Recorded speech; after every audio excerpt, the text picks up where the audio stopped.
नमस्कार दोस्तों, आज का वीडियो हम कहानी से शुरू करते हैं।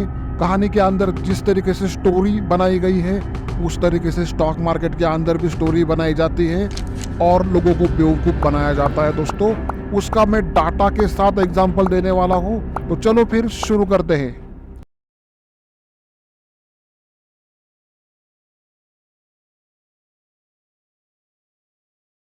एक छोटे से गांव में बहुत सारे बंदर रहते थे।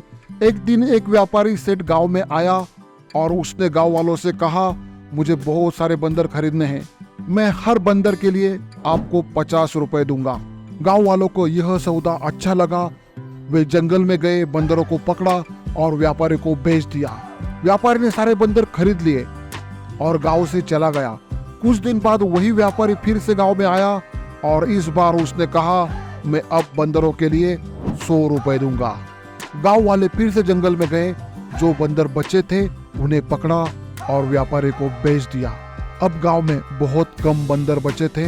कुछ समय बाद व्यापारी फिर से गांव में आया और इस बार उसने कहा, मैं बंदरों के लिए 400 रुपए देने के लिए तैयार हूँ। लेकिन अब गांव में बंदर लगभग खत्म हो चुके थे। गांव वालों ने व्यापारी से कुछ समय मांगा ताकि वे और बंदर पकड़ सके। व्यापारी ने उन्हें समय दे दिया और चला गया। कुछ दिन बाद एक दूसरा आदमी गांव में आया और उसके पास बहुत सारे बंदर थे। उसने गांव वालों से कहा, मैं ये 250 रुपए प्रति बंदर के हिसाब से बेच रहा हूँ। गांव वालों ने सोचा कि यदि वे इन बंदरों को खरीद ले और फिर व्यापारी को 400 रुपए में बेचे, 150 रुपए प्रति बंदर का मुनाफा होगा। गांव वालों ने आपस में पैसे जुटाए और उस आदमी से बंदर खरीद लिए। अब वे इंतजार करने लगे कि व्यापारी वापस आए और उनसे 400 रुपए प्रति बंदर के हिसाब से बंदर खरीद ले, लेकिन वो व्यापारी कभी वापस नहीं आया। गांव वाले समझ गए कि वे धोखा खा गए हैं। उन्होंने उस दूसरे आदमी से जो बंदर खरीदे थे, वे असल में पहले वाले व्यापारी के ही बंदर थे, जिन्हें व्यापारी ने साजिश के तहत वापस गांव में भेजा था। इसी तरह स्टॉक मार्केट में भी होता है, लोगों को बंदर बनाकर लूटा जाता है। तो चलो फिर रियल एग्जाम्पल से समझते हैं। आपने आईटीसी कंपनी का नाम सुना होगा। यह एफएमसीजी सेक्टर की टॉप की कंपनी है। टॉप की कंपनी होने के कारण इस कंपनी के अंदर ज्यादा से ज्यादा लोगों ने निवेश किया। वर्ष 2017 में कंपनी के अंदर 44% का निवेश लोगों ने किया और यह निवेश अब तक का रिटेलर ने किया हुआ सबसे ज्यादा निवेश था। और इस समय आईटीसी ने अपना टॉप बनाकर करेक्शन चालू किया। उसके बाद कोविड का करेक्शन आया। कोविड का करेक्शन खत्म करके मार्केट ऊपर जा चुका था, लेकिन आईटीसी नीचे ही था। इसी समय बहुत सारे स्टॉक 100% 200% रिटर्न दे चुके थे, लेकिन आईटीसी के रिटर्न माइनस में ही थे। उसके बाद आईटीसी ने अपना करेक्शन धीरे धीरे खत्म किया और धीरे धीरे ऊपर आने लगा। जैसे ही प्राइस धीरे धीरे ऊपर आ रही थी, वैसे ही वहां पर रिटेलर ने एग्जिट करना चालू किया। उनकी यह सोच बन चुकी थी, 5 साल के अंदर रिटर्न नहीं मिला, आगे कैसे मिलेगा। अपना रेट मिल रहा है, एग्जिट कर लो। यह मैं आपको रियल डाटा के साथ दिखाता हूँ।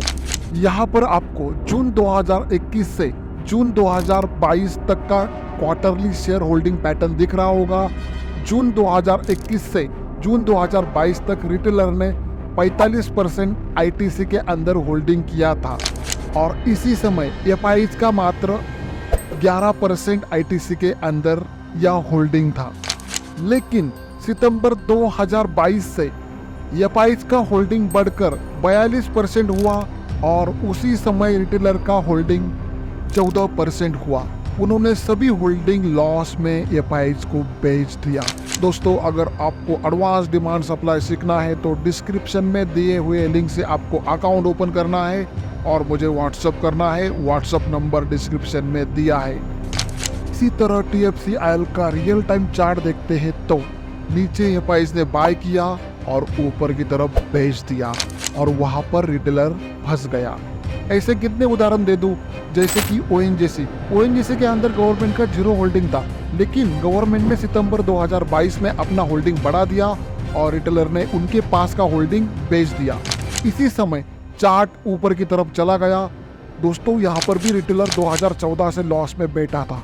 इसी तरह जून 2021 में जी एंटरटेनमेंट की पब्लिक की होल्डिंग 19% और एफआईएच की होल्डिंग 57% थी, और मार्च 2024 में एफआईएच की वही होल्डिंग 19% और पब्लिक की होल्डिंग 41% हो गई। इससे आप रियल टाइम चार्ट के ऊपर भी देख सकते हैं, बहुत बार पब्लिक को अलग अलग तरीके से अलग अलग बंदर बेचे जाते हैं। दोस्तों अगर आप में से भी किसी ने पहले बंदर खरीदे थे या आपके पास बंदर है तो कमेंट बॉक्स के अंदर जरूर बताना, मैं उसके ऊपर भी एक वीडियो बनाऊंगा। आपको ये वीडियो कैसे लगा ये भी कमेंट बॉक्स के अंदर लिखना है। यहाँ पर ही रुकता हूँ, तब तक के लिए जय हिंद जय भारत।